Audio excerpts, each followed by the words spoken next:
આજે આપણે બનાવવાનું છે મગના પુડલા.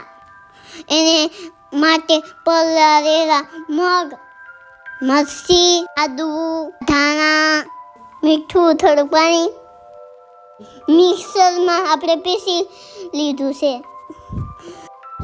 આ રીતે આપણે પીસી લેવું.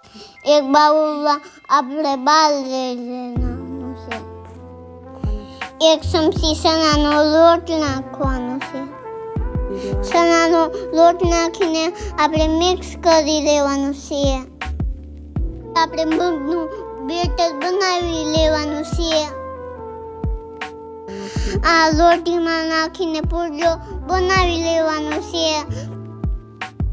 આ રીતે આપણે ગોળ ગોળ ફેરવી લેવાનું છે. પછી એને આપણે થોડીક વાર પાકવા દેવાનું છે. પાકી જાય પછી 1 ચમચી તેલ નાખવાનું.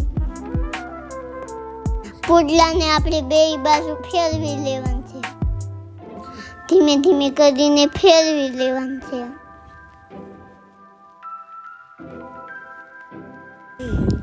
આપણા પુડલામાં મસ્ત જાળી આવી ગઈ.